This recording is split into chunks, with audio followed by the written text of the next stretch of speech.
Good afternoon. I'm Charles Lejano. This is One News Now.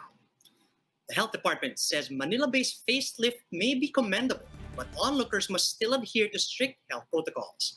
The DOH also reminds the public to take it upon themselves to observe minimum health standards in public places. JC Cosico has the report.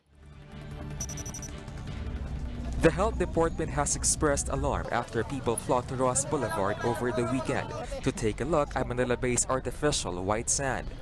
Photos and videos online show that health measures such as physical distancing were not observed. Ito po ay isang nakakabahalang sitwasyon. No? Alam po natin lahat na hindi pa po nawawala ang virus dito sa atin. Kung meron ay mga proyektong ganito, ito po ay maganda at kahanga-hanga. Ngunit kailangan pa rin po natin i-enforce ang minimum health standards. Vergere noted, however, that the Manila City Government and the Interior Department were quick to respond on the matter. The health official also confirmed that the Interior Department has launched an investigation against a group of medical practitioners. Last week, the concerned doctors and citizens of the Philippines held a Flatten the Fear campaign in Pasig City. Some attendees were seen not wearing face masks, saying they have already undergone COVID-19 prophylaxis. In the same event, they also called on the government to lift the imposed lockdowns. Sa ngayon, kung ano po ang pwede nating, kung ano ang lumabas doon sa findings nila, necessary sanctions will be meted out. Unang-una po, alam po natin bawal yun. Ano? Wala pa po tayong pinapayagan na mass gatherings. Meanwhile, the DOH has submitted to Malacanang its recommendation to issue an executive order that will regulate the cost of COVID-19 swab testing. Napansin na nga po natin itong mga iba't iba, no? Differential pricing across the different laboratories in the country. And nakikita nga rin po natin yung malaking difference. Some lawmakers earlier called on the government to have uniform swab test costs amid its varying prices. Gusto lang ho naming sabihin, bakit ba executive order ang hinihingi natin? Kasi ngayon, meron ho tayong batas. Ito pong batas na ito, nakasaad po dyan yung price ceiling for medicines. Pero hindi po nakasama kasi yung for diagnostics and even professional fees. The agency also cautioned against the use of ultraviolet light for disinfection purposes. Vergere explained that there is no sufficient evidence yet that it can eradicate SARS-CoV-2. It can be recalled that a demonstration of a UV light robot in Baguio City left a number of people with eye irritation. Katulad ng sabi ko nung isang linggo, ito ay maaaring makaapekto sa ating mga mata and can even dun po sa severe na exposure, maaaring masira yung cornea ng mata ng isang tao. Pangalawa, maaaring makasunog din ang balat. No? Pangatlo, meron din ho siyang effect sa respiratory system. The DOH advised the public to use it in a proper manner, with guidance from experts. For News 5, JC Cosico, we are One News. Cases in the country continue to rise, with nearly 3,500 new infections today. The latest figure brings the case tally to over 290,000, some 55,000 of which are considered active. The virus has killed 15 people in the past 24 hours, raising the death toll to almost 5,000. Some good news, though. More than 230,000 Filipinos have gotten better from the disease, with 400 new recoveries today. Senators are flagging the lack of state universities and colleges, or SUCs, offering medicine courses in the country. This has the current health crisis caused for medical practitioners and researchers. To give us details, Mayan Los Baños joins us live from Pasig City. Mayan, what were some of the concerns raised by senators regarding schools and medical programs? Yes, Charles. In today's Senate budget hearing, senators asked the Commission on Higher Education about the lack of schools offering medicine courses. There are around 10 regions in the country which do not have state universities and colleges which offer the said program. Just last week, the Senate passed on third and final reading the medical scholarship bill. However, the budget for the measure was not yet included in the 2021 General Appropriations Act. Senator Joel Villanueva asked JED of the steps they are taking to address the concern, even with the absence of the law. Some regions that do not have SUCs offering medicine courses are Central Luzon, Calabarzon, Central Visayas, and Northern Mindanao. Chairman Prospero de Vera admitted to some setbacks in setting up medical programs for SUCs. These include the requirement of pre-med courses. He also mentioned the one university, one training hospital policy. De Vera said a lot of government hospitals across the country have become a shared training ground for both private and public universities.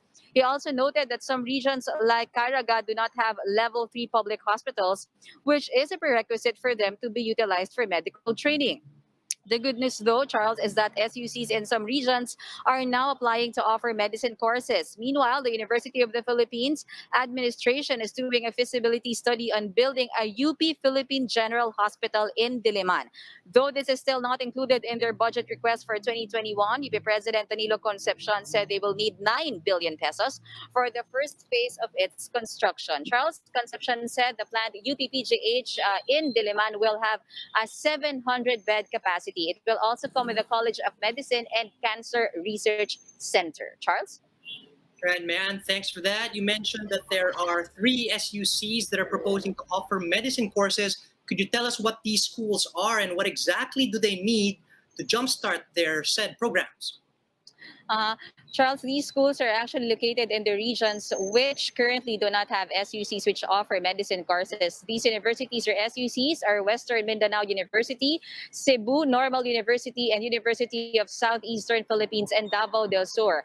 Chairman Prospero de Vera of CHED said they will be needing at least 1.3 billion pesos to start the program, and the Senate is actually considering to include this budget to make sure these SUCs will be able to kick off with their medicine courses as soon as possible, Charles. Right, May. And how did the senators react to the planned UPPGH Diliman? Did they agree that they should be located in Quezon City, or did they have something else in mind?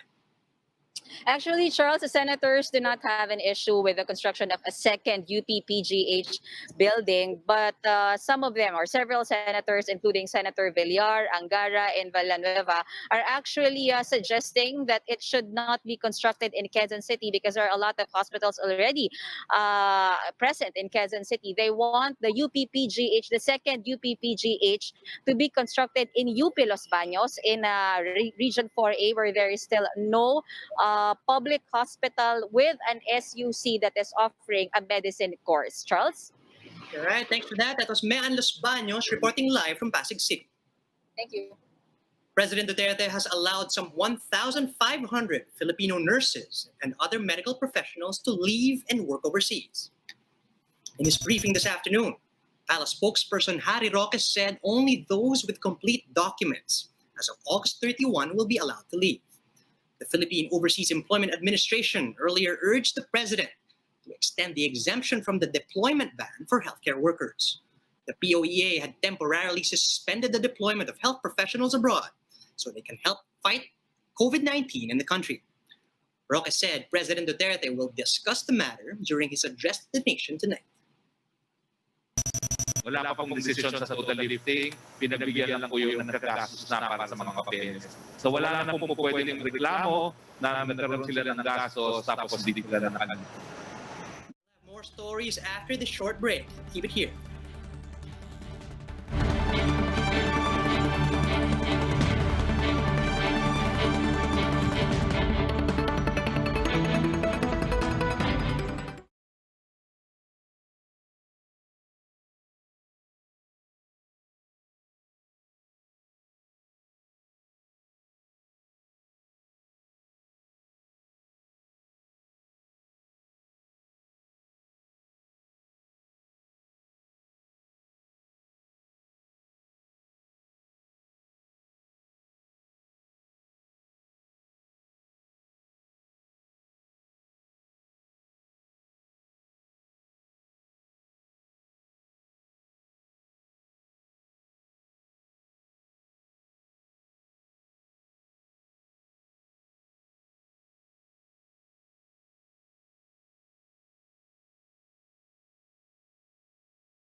The PNP Highway Patrol Group has intensified the enforcement of physical distancing in public transportation. following the IATF's back and forth on the policy.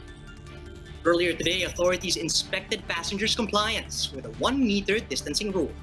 Commuters are not allowed to be seated facing one another, and the Interagency Task Force has set a 5,000 peso fine for physical distancing violators. Over the weekend, President Duterte rejected plans to ease physical distancing measures in public transportation. The House of Representatives is currently deliberating rumors of a brewing attempt to oust Speaker Alan Peter Cayetano. To give us details, Marian Enriquez reports to us live from Manila. Marian, what is the latest on this most recent power struggle of the House? Charles, a lawmaker assures that there will be no coup that will happen in the lower chamber. Committee on Appropriations Chair Eric Yap clarified that Deputy Speaker Paulo Duterte never said he would overthrow House Speaker Alan Peter Cayetano. Yap also noted that both parties have sorted things out. Over the weekend, the presidential son said he was disappointed over the fate of their respective allocations under the leadership of Cayetano. Duterte also reportedly sent a text message to his colleagues to declare the House Speaker post vacant, suggesting a coup d'etat. But he later on clarified that he does not want to get involved with the budget, noting that he will leave it to his colleagues if a change in leadership will push through. Duterte also explained that anything he says may be construed as a statement of his father, so he would rather suffer or work in silence. This issue stemmed from the badgering of Negros Oriental 3rd District Representative Arnolfo Arnie Teves Jr. on the distribution of funds to congressional districts under the Public Works Department next year. Teves earlier said there were rumors that the Gig City will get an 8 billion peso share, while the entire province of Camarines Sur will receive 11.8 billion pesos. But Camsur Representative El Rey Villaferte insisted that Teves' claims were mere hearsay. He explained that Camsur has 5 districts, so if the amount will be divided, that will be less than 2 billion pesos. He also said that there are national flagship projects in their province, that is why their allocation may be bigger. But former Negros Occidental Representative Albi Benitez said in a statement that Villaferte's actuations are totally baseless and a figment of his overactive and defensive imagination. He added that Villaferte should put his money where his mouth is. He challenged him to explain the 420 million construction of their provincial capital that will be shouldered by the national government and be transparent with his district's budget. Charles, both Congressman Yap and Villaferte said that majority of lawmakers support Cayetano to retain it as the Speaker of the House. They also noted that they will heed to President Duterte's preference should he push through with the term sharing bill. Charles? Thank you. Marian Enriquez reporting live from the city of Manila. And there's no stopping human rights groups from staging protests on the 48th anniversary of the Declaration of Martial Law. Laila Pangilinan shares their messages to the public in this report. Various human rights groups trooped to the Commission on Human Rights and the Bantayog na mga bayani in Quezon City to stage protests on the 48th anniversary of the Declaration of Martial Law.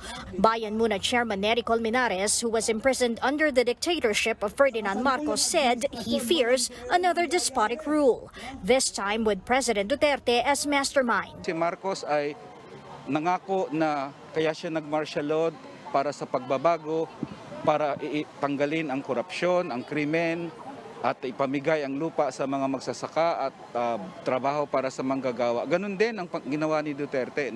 Lawyer and former senatorial candidate Erin Tañada also pointed out the supposed similarities between the leadership styles of Marcos and Duterte. Yung ginamit ni dating Pangulong Marcos, yung takot, fear, no? At yun yung ginagawa rin ng kasalukuyang administrasyon.